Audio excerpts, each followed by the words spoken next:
You're kindly joining us by Zoom, and we're also going to be joined by our YouTube live followers shortly, and then we'll get going. So thank you. We're now mid-February. Our webinars run till the end of March. And if you've got any ideas for what we can do for future webinars, then please always remember you can email us on education@wellhorsewelfare.org. This evening, I'm delighted that we're being joined by two equine vets, Philip Ivens and Lucy Grieve.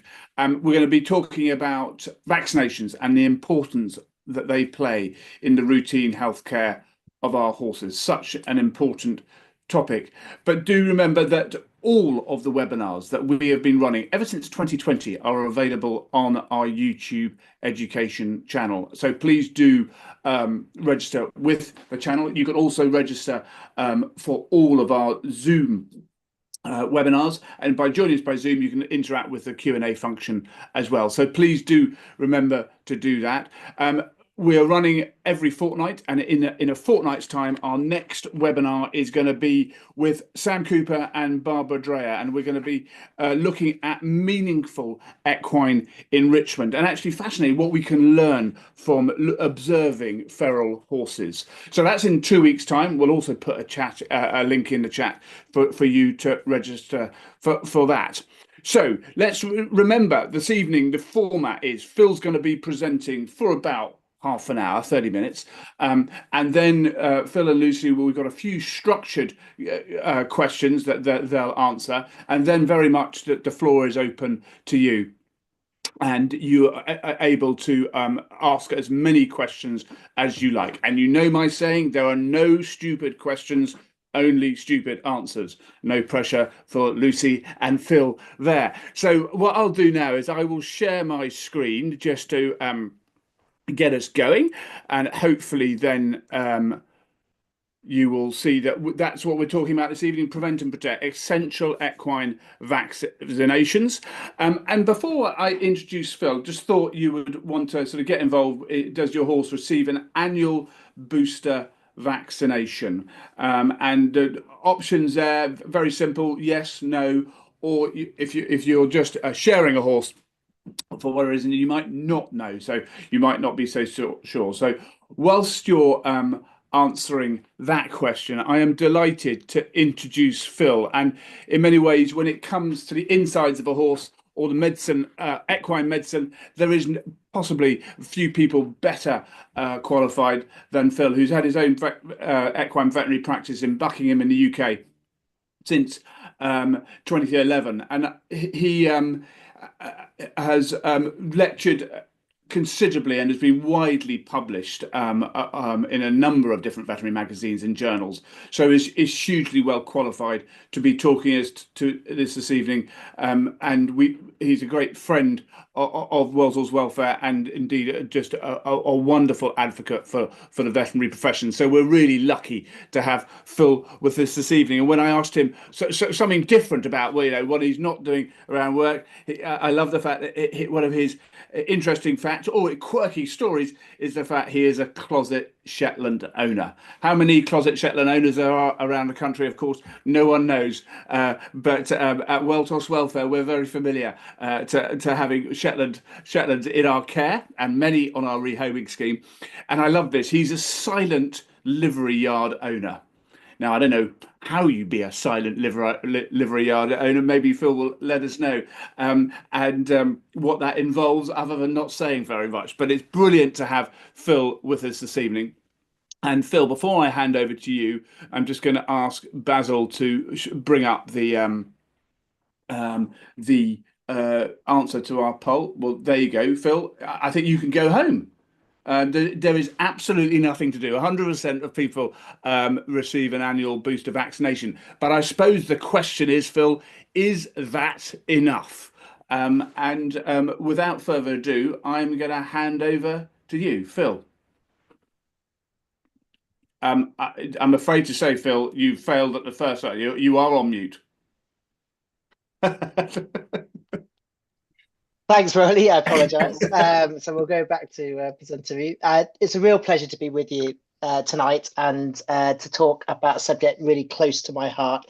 And I think, vaccinations, I think, divides people more now than certainly in my 20 odd years as a vet. And I think the experience for all of us going through COVID, either we see vaccinations in even a higher esteem or perhaps wonder what the benefits of vaccinations are. So we're going to hopefully go through what diseases we can vaccinate for in the UK, and so very much UK specific, and we are actually very blessed. Other places in the world would have a longer list than we're going to go through tonight, and hopefully leave enough time to answer all your questions at the end, because the practicalities of giving vaccines I think are so important, and I think will be much better answered in a question and answer format. So to the facts.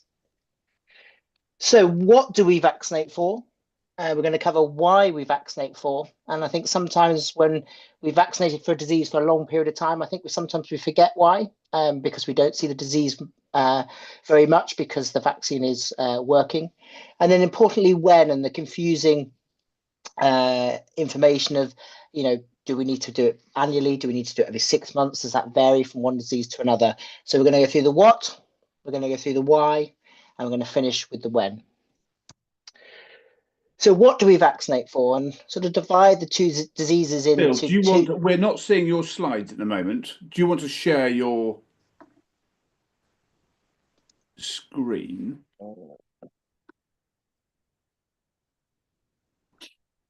That's brilliant. Yeah. Perfect. We're great. We'll back up. So we're going to go through the what, we're going to go through the why, and we're going to go through the when. So what diseases do we vaccinate? We're going to divide them into two categories. The ones that we have in the country all the time, so that's what we call endemic diseases, and we're going to then touch briefly upon what diseases out there that the UK doesn't have on a day-to-day basis could we have, or if our horses were travelling abroad, should we be considering that they could catch.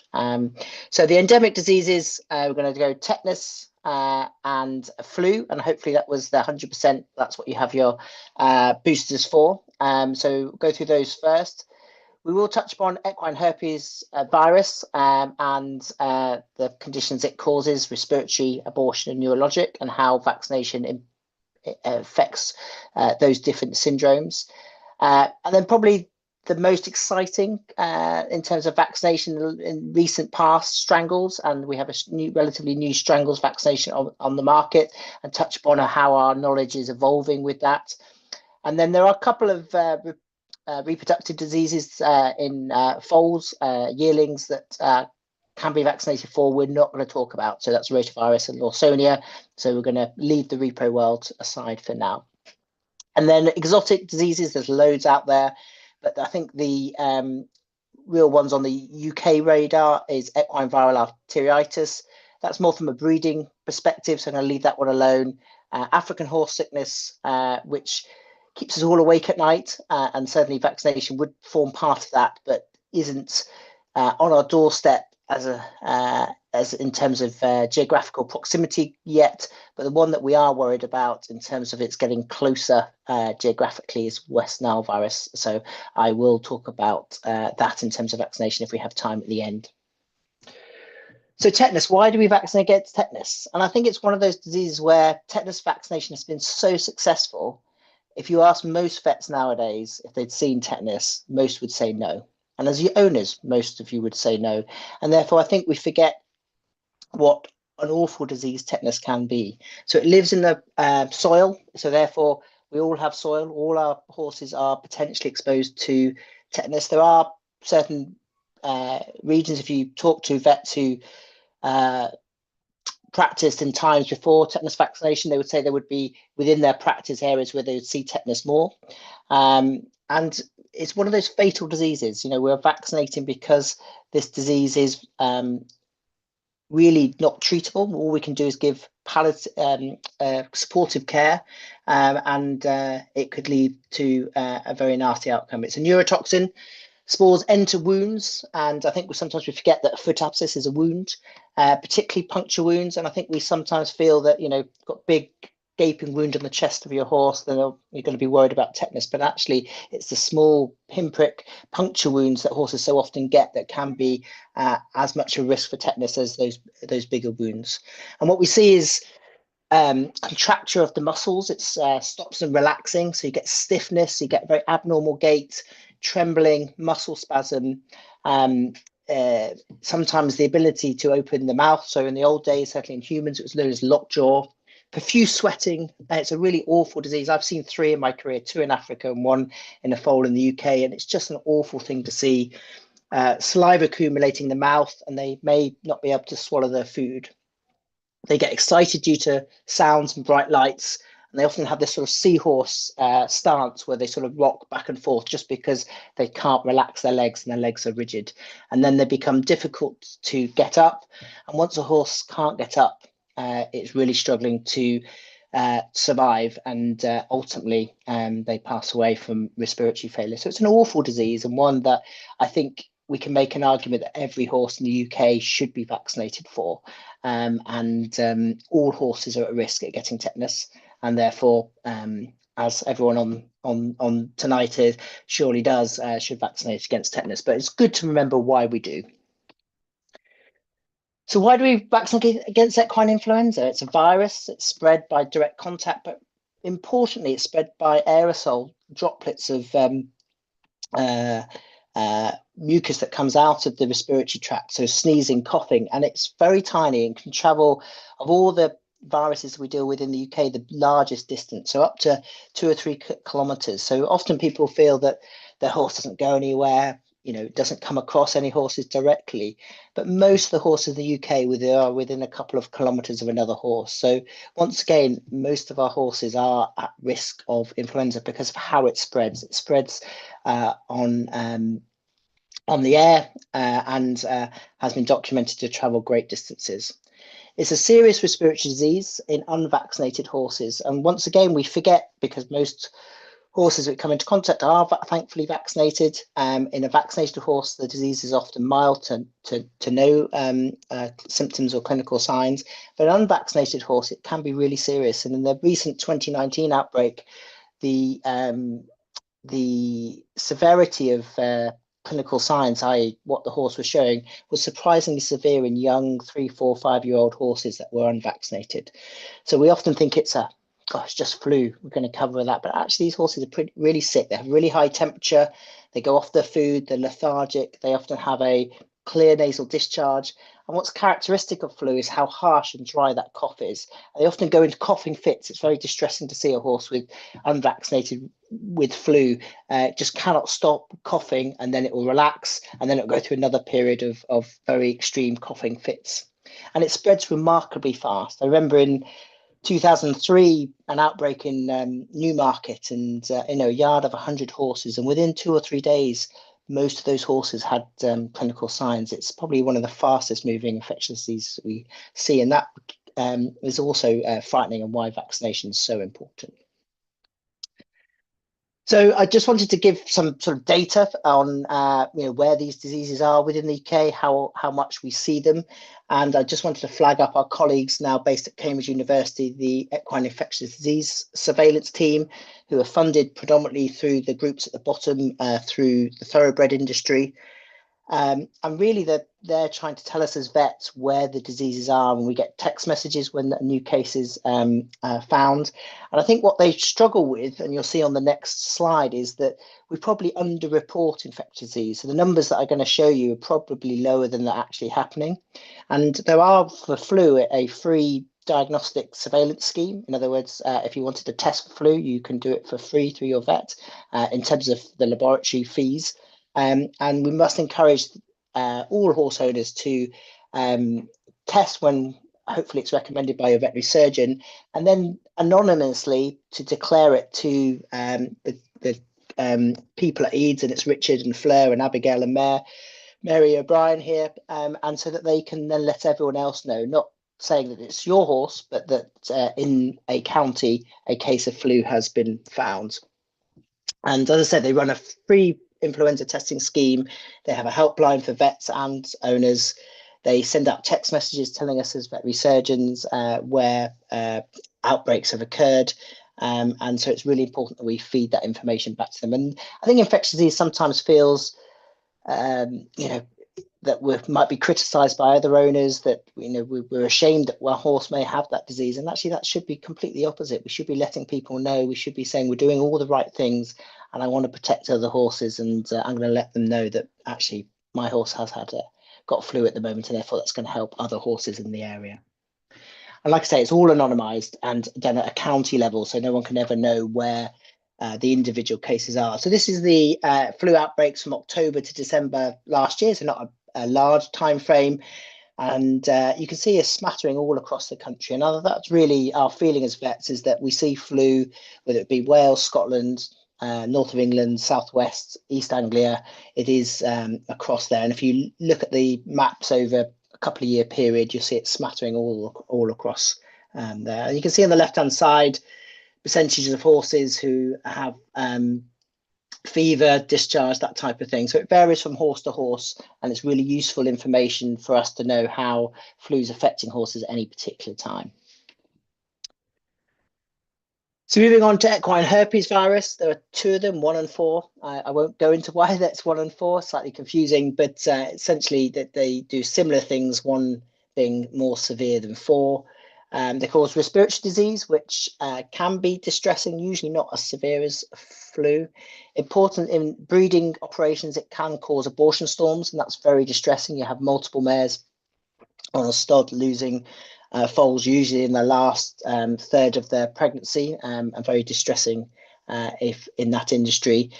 Probably the one that, as individual horse owners, keeps us awake at night is the neurologic form of the disease. And the vaccination doesn't actually protect against the neurologic. You can see the horse on the right hand side. It causes inability to wee, to pass droppings. It causes a horse's inability to stand up. So that's why the horse is in the cradle in the top right of the slide here.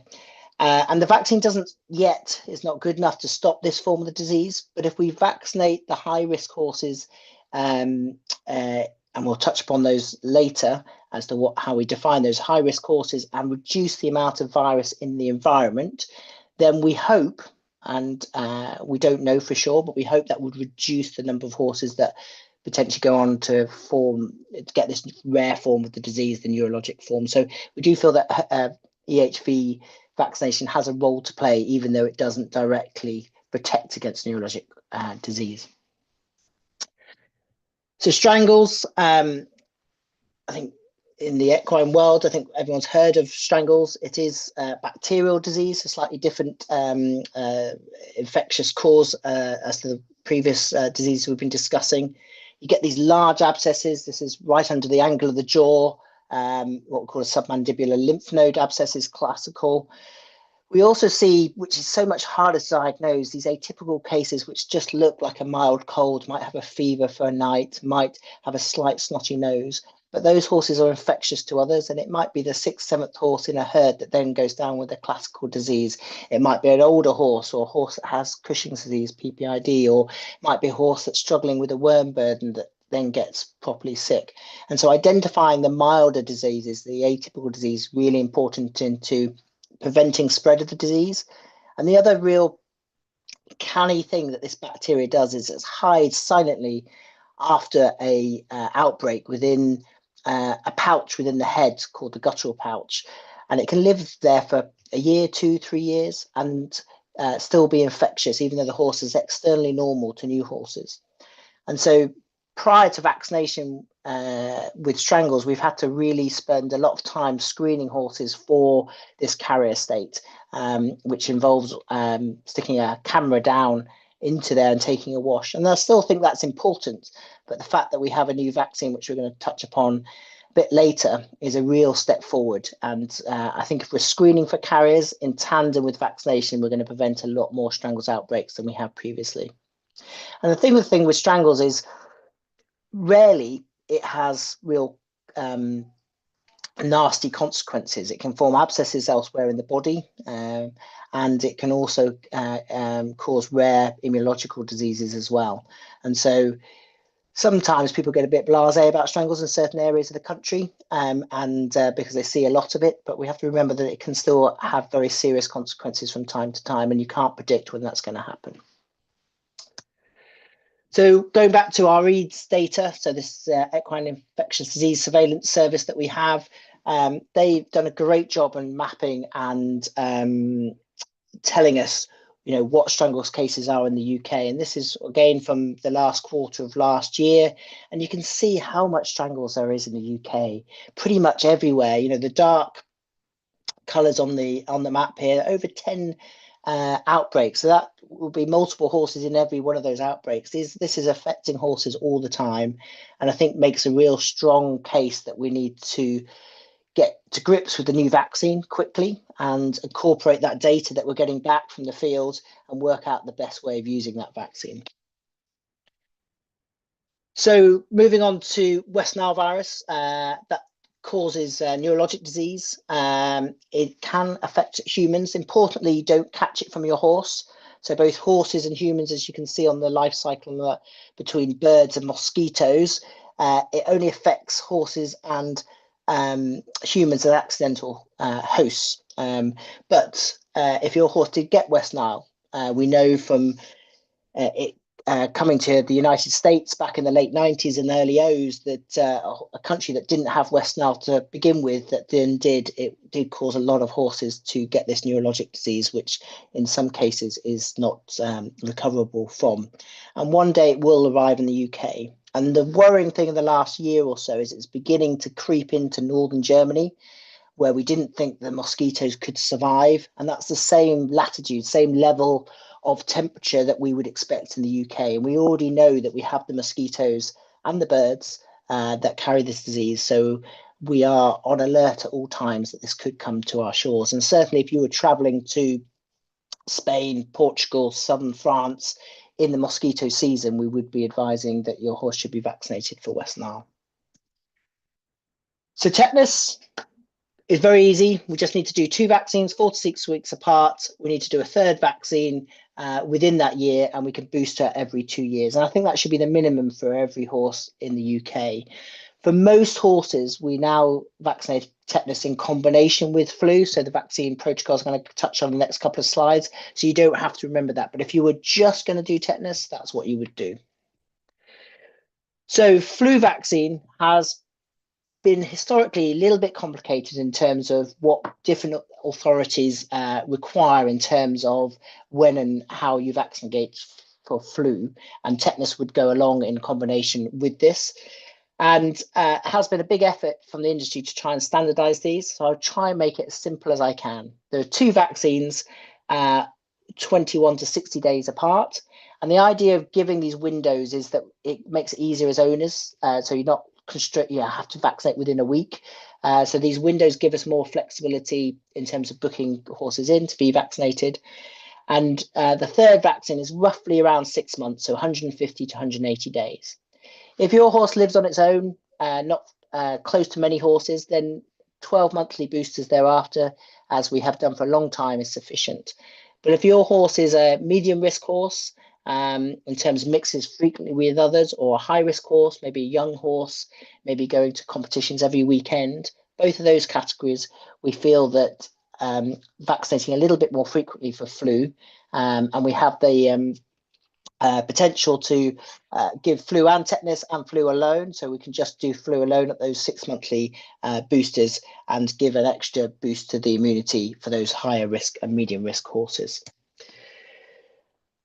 Everyone asks, I'm sure we'll get some in the questions, is what different regulatory bodies do.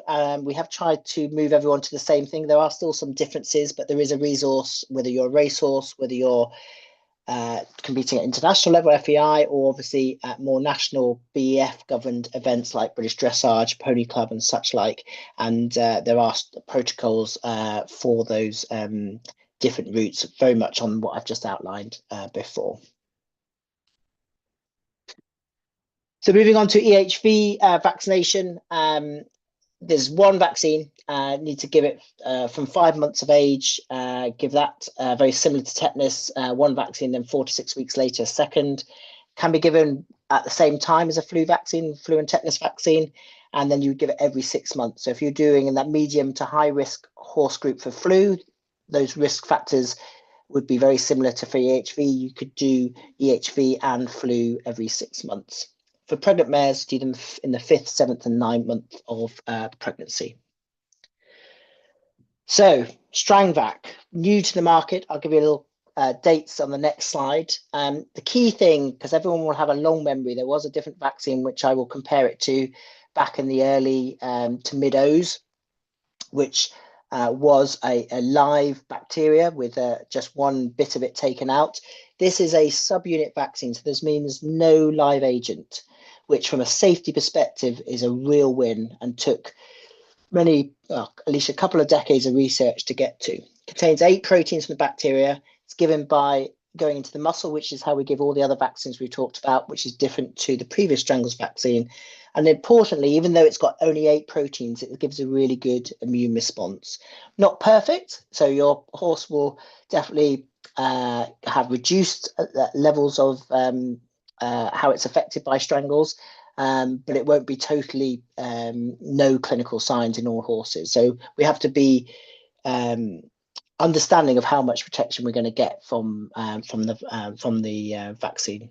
And importantly, we can use it with the current blood tests. So it's this what we call BEVA. It differentiates an affected horse from a vaccinated horse, and once again, it's really useful for us as vets to use this in the field.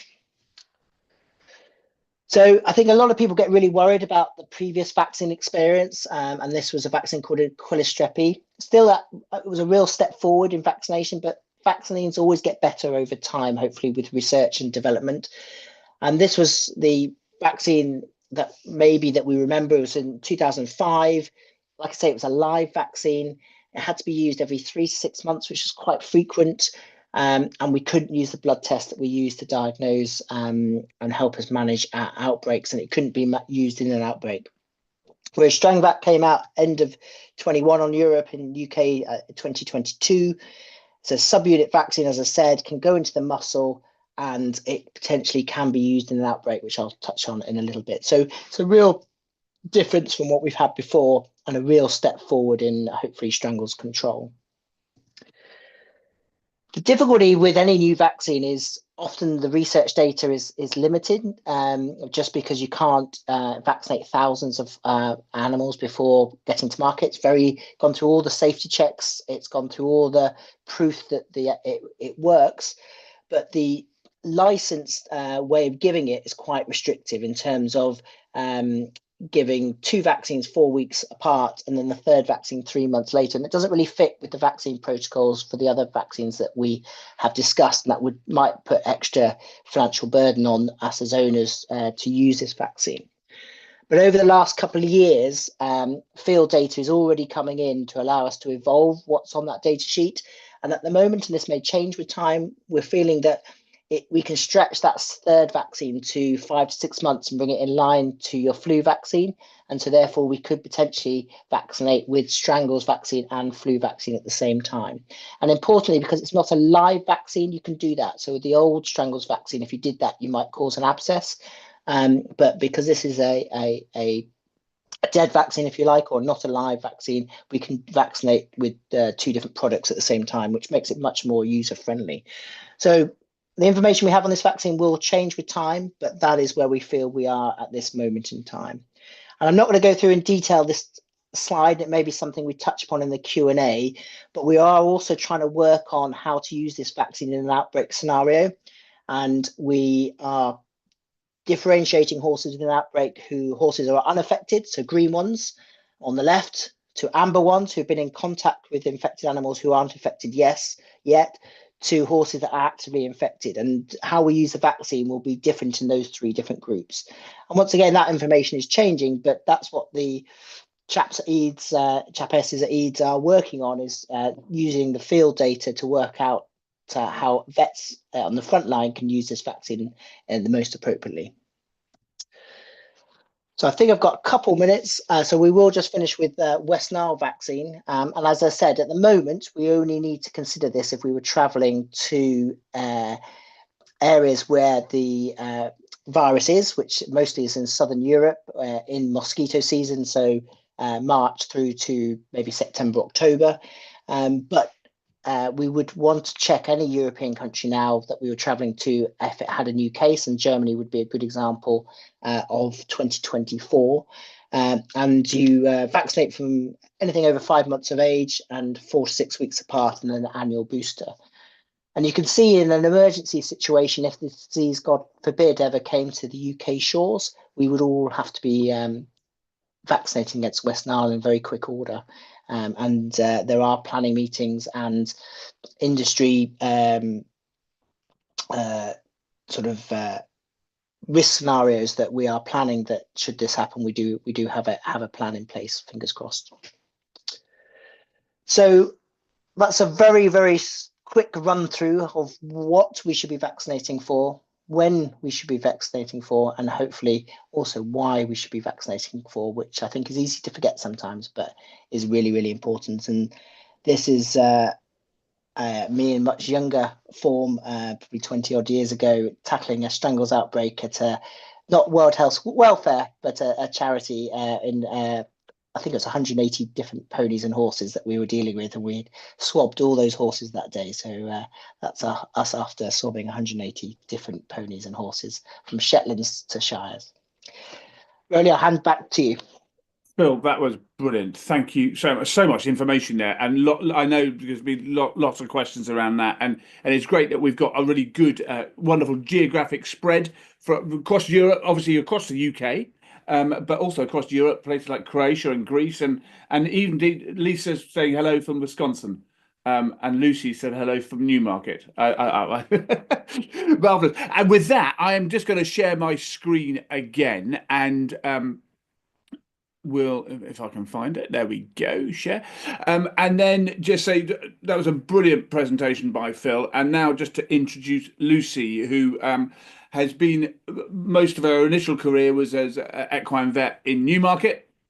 But she's had a long association with the British Equestrian Veterinary Veterinary Association, BEVA, and actually was elected president for the year 2020. It was obviously a bit of a year impacted by a certain global pandemic, but it was she did an absolutely brilliant job. She did such a good job that actually she then moved from being in clinical practice to taking on a permanent role as Veterinary Projects Officer at BEVA. So hugely well positioned to support Phil in tonight's Q&A. And when I asked, she's had a hell of a day, Lucy. Poor thing. She was supposed to be at home, but on the internet crashed at home, so she went into the office, got a flat tire on her car, got into her husband's car, which had a low tire warning. Other than that, it's all gone very well. But what I loved about, she did tell me that she played the drums at school, and she got to a music final with her band. But she had a slight problem with her drum playing, is because she kept on leaving her mouth open when she was concentrating, and she might, dribble a bit. And so her drum teacher had to always sort of sit in the front row and make sure she was closing her mouth. And she also had a habit, apparently, of getting so excited with the drums, she would throw her drumsticks away. So she always had reserve drumsticks with her. So you've got Phil and you have Lucy, and we've got an excellent discussion ahead. So the thing when Phil was talking, Lucy, you think cost. And I know we'll come into that because obviously it is a significant issue, especially at times like this. But what do you see as the common barriers for people not vaccinating their horses? Yeah, I think when I was in practice, cost would obviously play a part. No one wants to spend money unless they think it's worthwhile. But the biggest challenges were people that had experienced vaccine reactions in their horses, and they were worried about vaccinating them again for fear of that reaction taking place again. So that was one thing, and certainly that would be linked maybe to a type of vaccine or brand, or sometimes the horse just reacted to all their vaccines, no matter what brand. So that was a fear that people sometimes had. The other one was just the kind of thinking they maybe didn't need to because the horse didn't go anywhere. They're kept on their own, they're retired, or they never leave their own field, or they don't encounter other horses regularly. And so what was the risk to them catching it? But of course, that might apply to something like Strangles, where they won't necessarily touch another horse directly, which Strangles we know is caught by direct contact, but flu travels over the air, so, it can be blown across by wind. And so you've got quite a distance that flu can travel. And so I think it's that misconception about how easily some of these diseases can be caught by a horse that's even living on its own in the middle of nowhere. But yeah, they were the main ones. The other one, of course, is whether a horse was needle shy. So if a horse was needle shy and distraught or stressed out by being vaccinated, that would be another sort of reason that people would often give that they didn't want to vaccinate the horse and put it through that again. But we know now that there are ways to help with that through people like Gemma Pearson, a behaviourist who's an equine vet, that there's techniques that are proven and reliable at helping horses overcome that fear. So there are videos that you can watch online. We had a campaign at BEVA called Don't Break Your Vet, where Gemma produced some really nice, short, neat videos that help people understand how you can help horses that are needle phobic, basically. And then, the other thing is this sort of vaccine paradox that's a term given to the fact that I think, as Phil said, the vaccine's been that successful in, say, tetanus and arguably perhaps in flu as well, that we don't see it. And therefore people think it's not a real risk anymore. And therefore people might stop vaccinating, and then you end up with the disease having a resurgence. But that's a kind of a known phenomena that happens, with all vaccines, but it's something we're aware of. Definitely.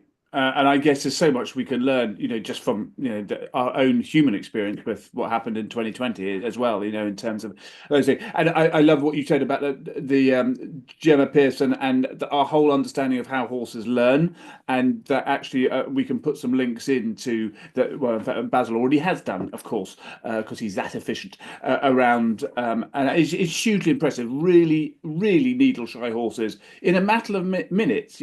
Obviously Gemma's a professional, and it take the likes of me somewhat longer, but you can really get these horses that are utterly needle shy to stand in a very relaxed way, which is extraordinary. And Becca was just saying that she's got a World Horse Welfare youngster, only 2 years old, was having its vaccination today, and she said that the pony stood there quiet as a church mouse, but because of the training. I love the understanding of equine learning team at World Horse Welfare in our Somerset Centre.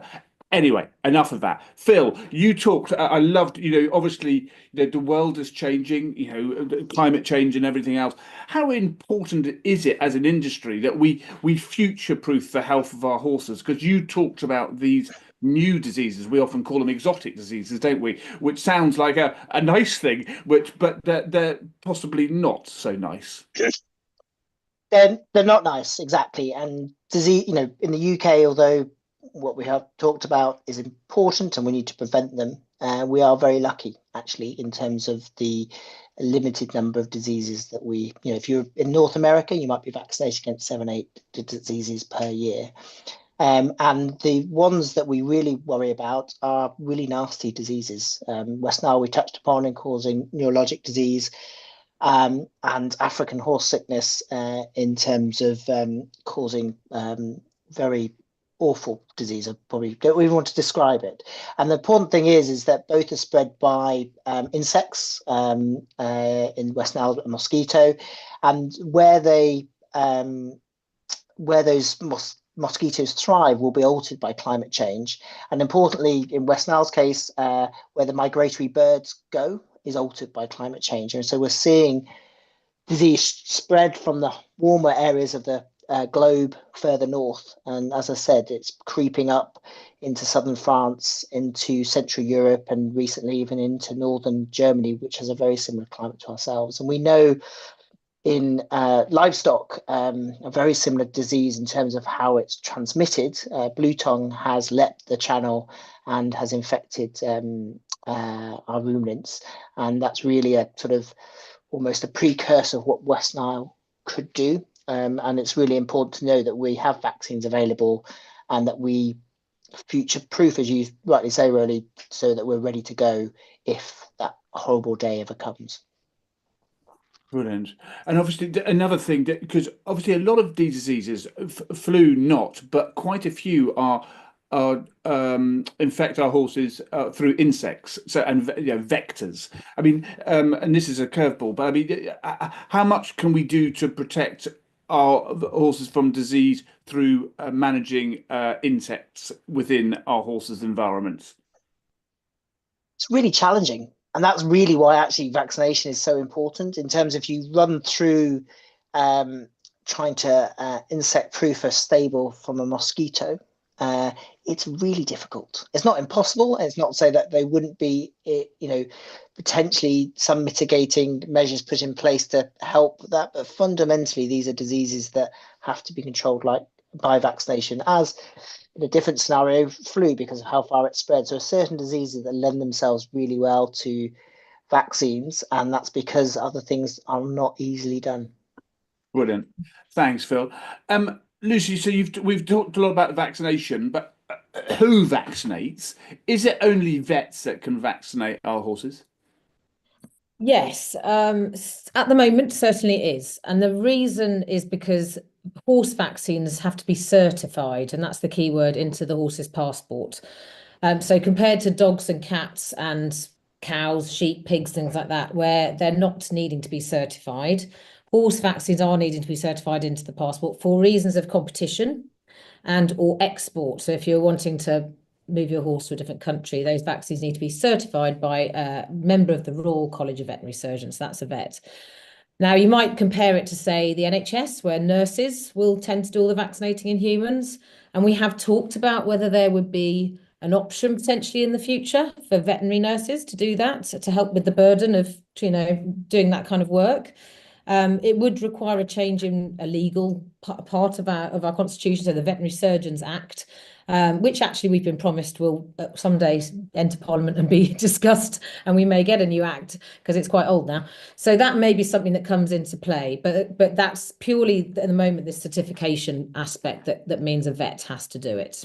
But yes, I mean, if you compare it to farm animals and things, it's not quite the same. Yes, and I suppose it's a reflection of the way we involve horses in our lives. They can be pets, but obviously they can be elite sport animals and go to the Olympics and race in a derby. And as you've said already, Phil, that especially those gatherings, that increases the risk, doesn't it? So it is so important that it's certified properly. You mentioned the Veterinary Surgeons Act. That was from 1966. Something else happened in 1966. I can't remember what that was, but anyway, it does show that it's possibly, we know it is due for a review. So we can only hope, and I know that is something is very much on the radar of BEVA and others. Phil, how does herd immunity work, and is it enough to protect vulnerable horses from disease? A really good question, and actually more complicated question than you might imagine, but I'll try and keep it really simple. In terms of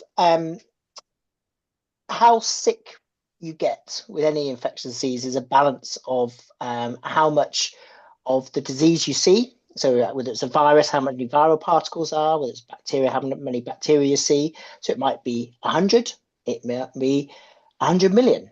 And so obviously if you see 100 million, you're going to get sicker. And how much immunity as an individual you have. And if you've seen the disease before, you're going to have some immunity. If you've never seen a disease before, you're going to have limited immunity, but that will vary between individuals.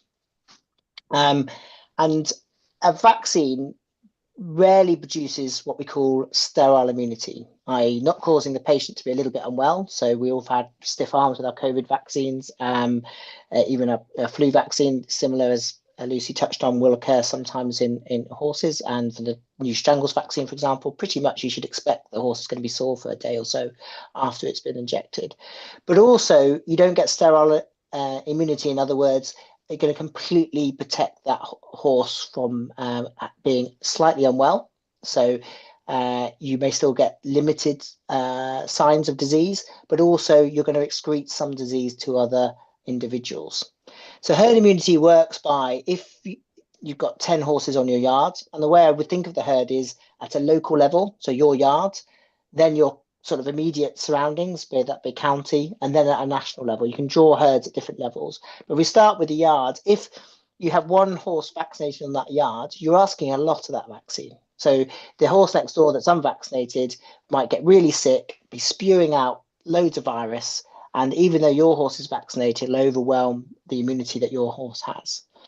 If you increase the number of horses on that yard that are vaccinated, you'll hit a critical point where there is enough horses on that yard to at least slow transmission, i.e.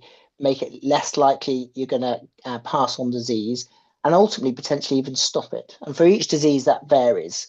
And you may have seen when COVID was happening, there was lots of theoretical advice of how many people we need to get vaccinated within the UK. And certainly for flu, we think it's in and around 80%, but no one really knows. And critically, if you're a immunosuppressed horse, even in a very well protected herd, and that often occurs in early life or later life, even though the herd immunity is relatively good, you've got such an Achilles heel in your immunity because you might have ongoing other diseases like arthritis, like Cushing's, as we mentioned. You'll be more susceptible to worms, that you will then still potentially get sick. So the herd immunity can't be relied upon to protect an individual, but undoubtedly you're going to be getting more out of your vaccine if more horses on your yard are vaccinated. And I think the Strangles vaccine is a really good example. You know, because it's a tricky bacterial disease, it's been hard to design a vaccine for. And although Strangvac is a real step forward, you're still going to get horses that are going to get sick. But if you have 80, 90%, and we don't know what that figure is yet, vaccinated, you're going to get much better performance out of that vaccine. Whereas if you're the only horse vaccinated against strangles on that yard, and you've got horses with lots of pus coming out, that's going to overwhelm potentially that vaccine. So we've got to be kind to our vaccines and make them work together as individuals and think of ourselves as a herd, which is for horse owners is tricky. You know, if you're a farmer and you own all your 100 sheep, it makes sense you're going to vaccinate all 100 sheep. Whereas for yard owners, we all look after our individual horses, but actually infectious disease is something that we've got to think about at a herd level, whether that be yard, whether that be your geographical region within the UK, and also at a UK level. And maybe we can come on and talk, because I think it's also important that vaccination is not the only thing you do. You don't sort of, it doesn't give you a sort of a get out of jail free card, does it? No, and so vaccination should always go hand in hand with good, what we call biosecurity. So little measures that we take to reduce the chance of infectious disease coming in. So simple things like washing our hands, not sharing buckets at shows, not sharing water, for example, would be key for flu, for EHV, for strangles. And potentially for strangles, you know, we might still need to screen for carriers coming into the yard. That might help the vaccine improve, work better, and that might not be possible on some yards. So it's all a matter of finding what's practically possible for your scenario and devising a biosecurity plan, which would include vaccination to try and minimize disease. Because we never live in a no-risk world. It's a matter of what risk we're happy with. Yeah. And it's having that informed conversation with your vet as to what your yard can do. And vaccine is just one tool in the box. And can I just jump in there? Yeah, go on, Say Lizzie. Yeah. that isolation is so underused, isn't it? When people bring new horses to yards, you know, whether it's a livery yard or your own yard, bringing a new horse in is your biggest risk, isn't it, to most of these diseases, if not all of them. And so I think the use of isolation is something we should think about more. And that doesn't need to be keeping them, you know, a mile down the road necessarily. I mean, that's great for flu, obviously, but even if you're trying to isolate for strangles, you know, that's just not sharing equipment and touching everybody's noses one after another, can be really useful in trying to prevent things.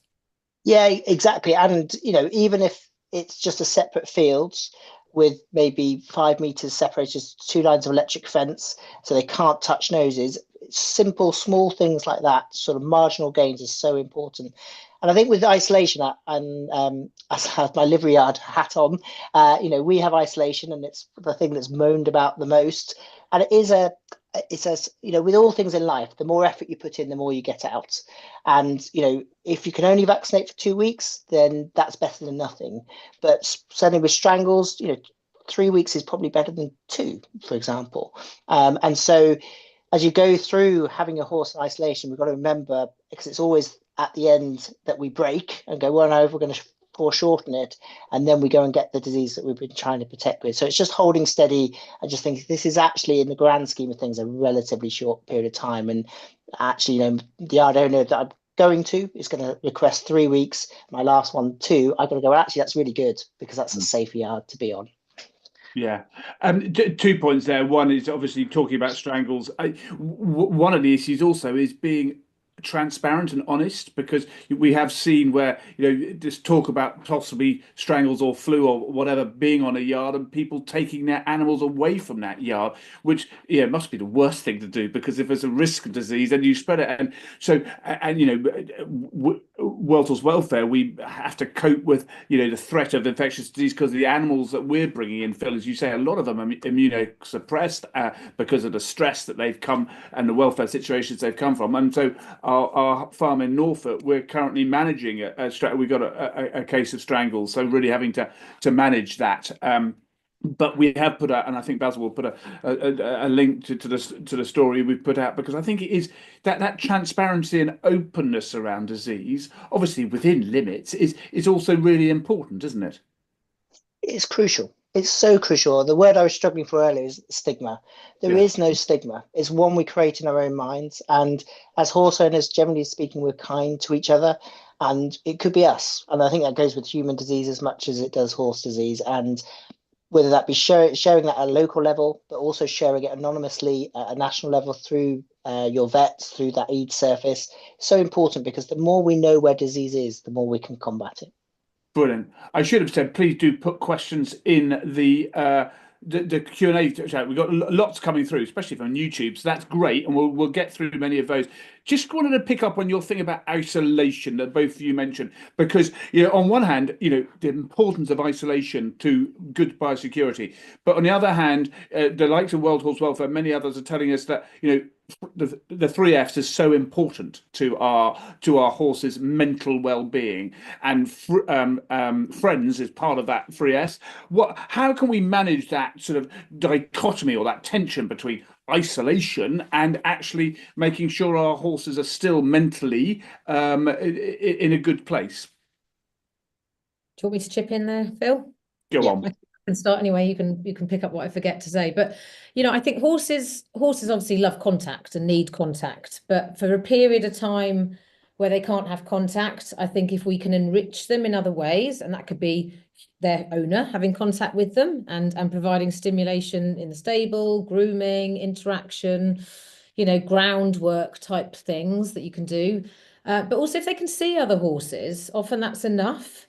So, although, like Phil just said, having a sort of double electric fence area is going to prevent them touching, but if they can see other horses, that's hopefully going to put their minds at rest if they're going to be stressing that they're completely isolated. And also it's how you sort of build up that isolation area, isn't it? So if you've just got a tiny little loose box at the back of a yard somewhere that sort of was a shed once upon a time, that's probably a not nice place to be for 3 weeks. Yeah. But if you've got a decent loose box with open windows or something that's a distance away from the other horses, but they can still see them, in my mind, I think that's a really happy medium for and worth the disadvantages, if you like. The challenges, absolutely.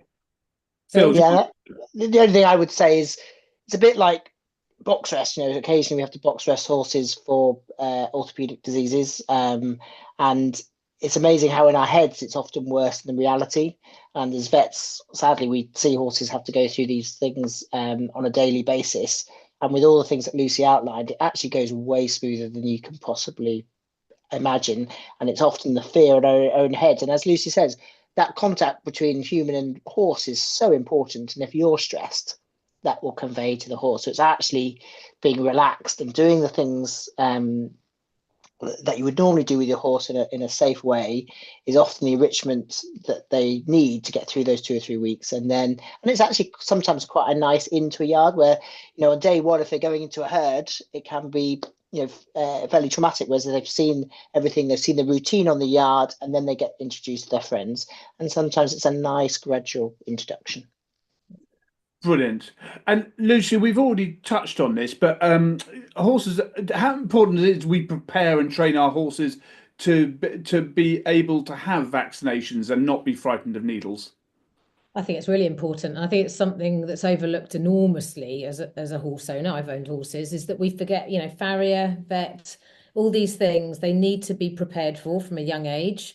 And, you know, even if you acquire a horse at an older age, that maybe has already got some sort of negative experience that means it's needle shy or whatever, it's not impossible to undo. I dare say there may be the odd case that someone like Gemma Pearson has struggled with, but I mean, of all the horses I tried the needle shy technique with, that Gemma's video demonstrates, I think I can only think of 2 that it didn't work within about 10 minutes. Most of them worked under 5 minutes, sometimes within a minute.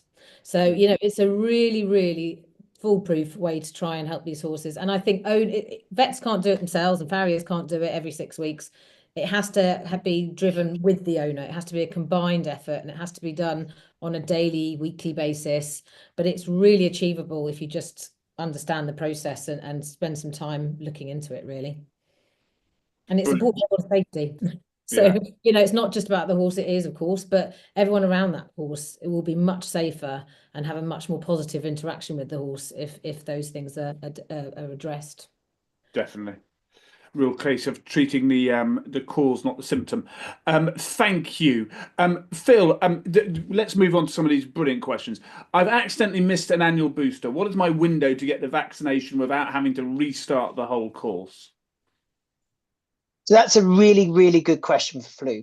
And this comes down to regulations where appropriate. And so with all regulations in sport, whether that be from pony club through amateur dressage, endurance, some even local shows, you have to draw a line somewhere. For flu, the annual booster 365 days is that the most extreme line anyone will draw. Some higher up the pyramid, it now will be 6 months, but for the majority, I would say it's still a year. So if you're going to compete, you do have to restart. And that's just a regulatory that you to be fair to everyone, you have to draw that line. Now, if you're not going to compete, it's a slightly grayer area, and there is no exact line. So I would always look at a horse's passport. How many times have you been vaccinated in your life? You know, if you're in your early 20s and you've had vaccines every year, I'd probably be quite relaxed. And we know that if you restart with just the booster, immunity shoots up pretty well. So even if you're a month or 2 later, I would be reasonably comfortable with that. But you'd have to be aware in the future, you would never be able to compete again. So if you were 12 years old and you missed it by a couple of months, and then at 15 the horse was sold and restarted its showing career, for example, they're going to have to restart at that point. But if you're not competing, then if you're a young animal, you've only had your primary course, then I would probably say even within a few weeks that you've got to restart, because just your immune system memory is not going to be that good. If you were, you know, Bowley, you pointed out, if you were immunosuppressed because you've been very poorly looked after, which obviously not in the questioner's case, then you potentially would restart because that horse's immune system is going to respond less well to the vaccine. Brilliant. Brilliant. Lucy, a fascinating question here. For a horse with unknown vaccination history, is it safest to start the whole course of routine vaccinations again? Is there any danger if they've actually had one recently? So can there be an overdose from vaccinations? No, not in theory, and no, I've never certainly seen that either. I think it's much better to make sure they've had the booster, even if they may have had one that you don't know about fairly recently. If you think about the fact we give one like 4 to 6 weeks apart to start them off, you're not really going to do anything more than boost those antibodies back up. But Phil, you may have other information on that, but certainly if you don't know the history, I would always advise you start that course, you know, straight away. Yeah, exactly. So it's how I read the question was, if it's unknown vaccine history, you need to do the first vaccine, the second one 21 to 60 days later, and then the third one at roughly 6 months. And there was no negative. We do know that we can vaccinate every other year for tetanus. So once you've done those first 3, then it'll be every other year for tetanus. But once again, even if you did tetanus every year, it has been done for many decades, and there doesn't seem to be any detriment to that at all. Brilliant. Thank you. Here's a very simple question, Phil, but with no doubt a complicated answer. Why has Strangles vaccine taken so long to develop? It's a thing very close to my heart. So the simple answer is bacteria, in terms of genetic components, so the things that make up what we are, is much more complicated in a bacteria than a virus. So the number of bacterial vaccines out there are actually relatively limited.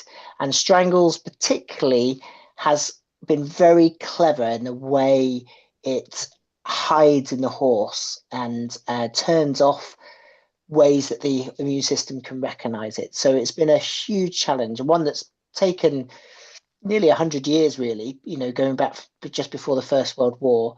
And so it's the complexity and the canniness. So I always think of whether a virus, bacteria, parasite, worm, is a battle between the thing they're trying to affect, the horse or us, and it's a constant evolving battle. They're always trying to find different ways of sneaking and hiding away from the immune system, and that's why it makes, in some cases, vaccines very hard to make, and that's why there are diseases out there we still don't have vaccines for.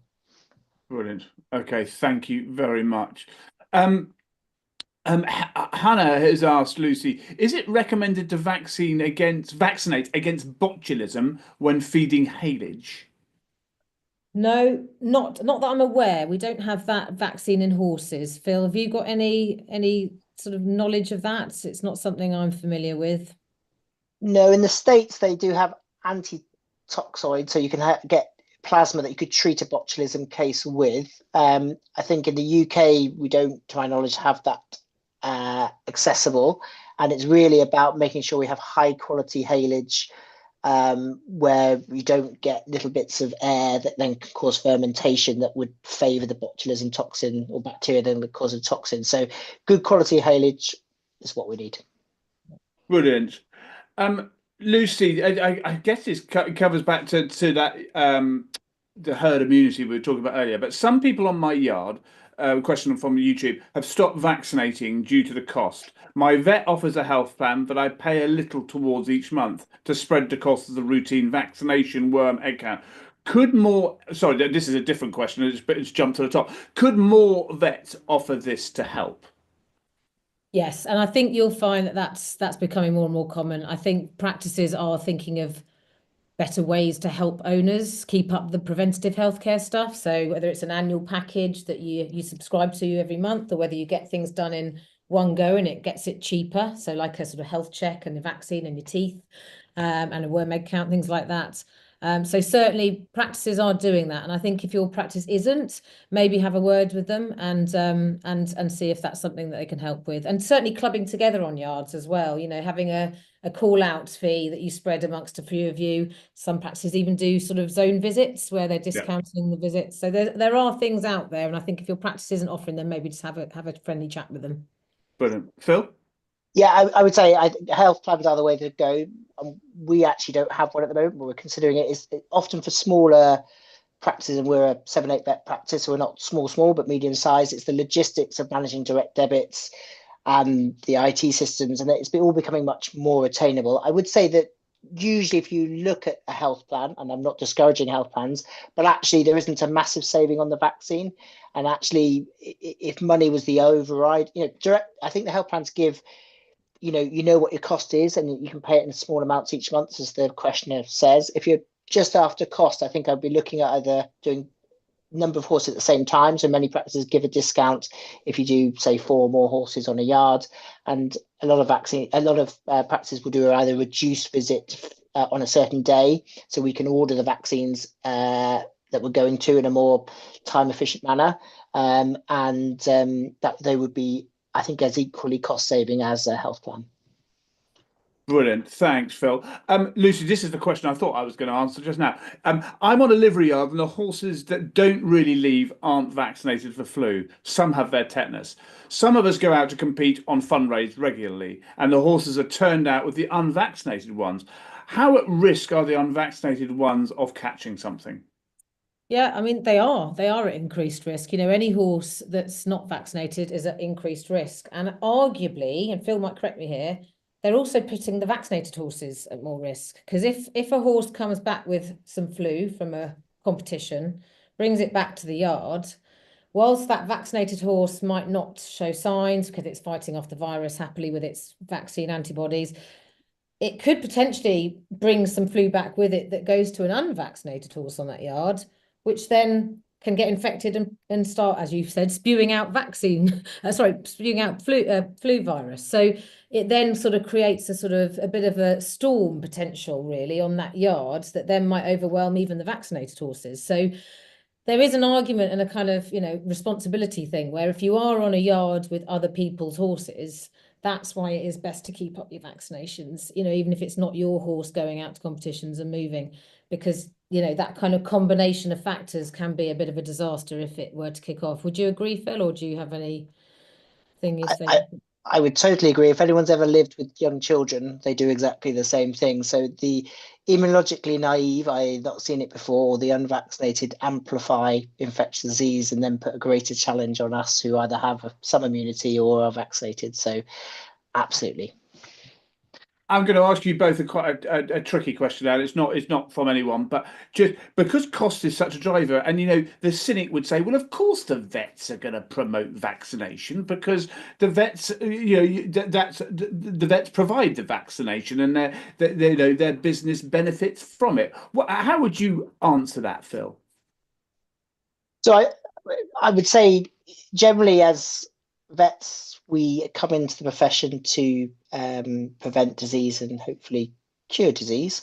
And although we all have to make a living, preventative healthcare tends to be where that is cut to the narrowest we can possibly achieve. And I think, especially as equine vets compared to, taking a dog and cat in, and often they're fairly similar in pricing. We drive out in terms of, we have to buy a vehicle, the petrol, the diesel, hopefully in the future electric, to get to you and provide that service on yard. I think if you're comparing it to, I'm about to buy some chickenpox vaccine for my children because the NHS doesn't provide that. It is more than we would charge for a flu vaccine, and the cost of the vaccine would be fairly similar. So although it doesn't look like good value, I think actually of all the things that healthcare providers, whatever the species, I think it's one of the better, higher value items for sure. And I hate to say that vets would probably make more money out of an outbreak potentially. So we don't, the fact that we're not trying to encourage outbreaks of disease surely says that we like to see disease at bay, not. Yeah. It's a very fair question. Phil, this is one for you, actually. The small animal vet I use for my dog sends me a vaccination reminder when it's due. Could equine vets do the same?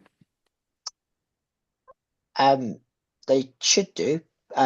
Certainly, vaccine reminders have been around for most of my career. We have worked with vaccine companies to provide software to do it, to make it multimedia. So you might get a text message, an email, a phone call.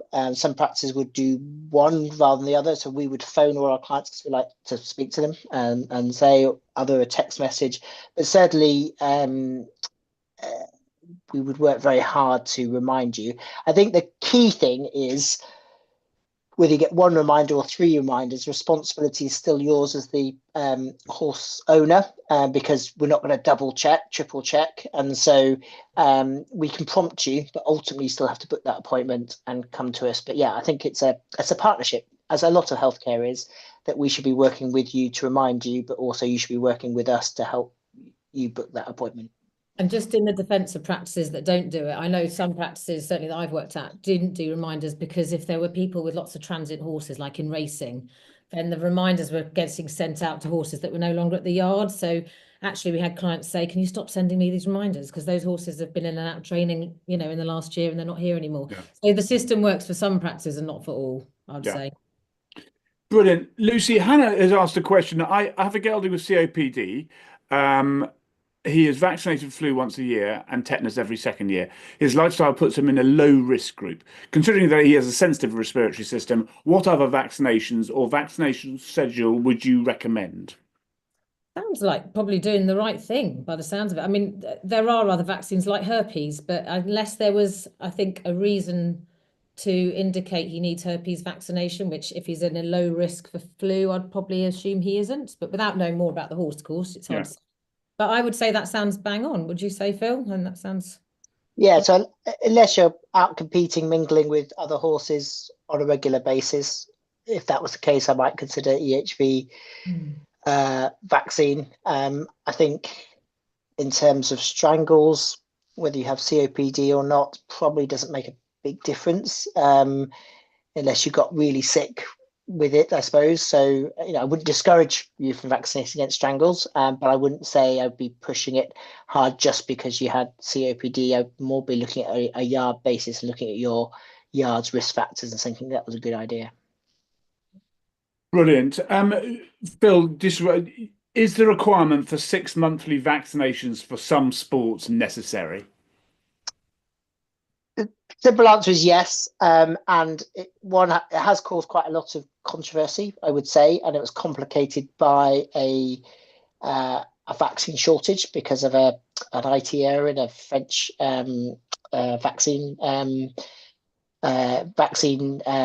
factory. And therefore we had to pull back from that 6 months. But the reason it's there is that we know from very both field and laboratory testing that your vaccine strength of immunity wanes 6 to 12 months. So if you're mixing heavily with other horses, you're asking too much of the vaccine. And so therefore those for the high risk and medium risk horses, if we want to keep flu at bay, we need 6 monthly vaccines. But that's why we have tried as an industry to not mandate everyone and to have I don't know if you saw, there was sort of silver, gold, bronze, silver and gold in terms of different sports and the level of the sport. So it is a size to fit certain risk factors, if that makes sense. But if you're mixing regularly, 6 months is importantly, and we are working with certainly a lot of sports horse bodies to try and move them back to 6 monthly, those who have temporarily gone back to 12 monthly because of that vaccine shortage a couple of years ago.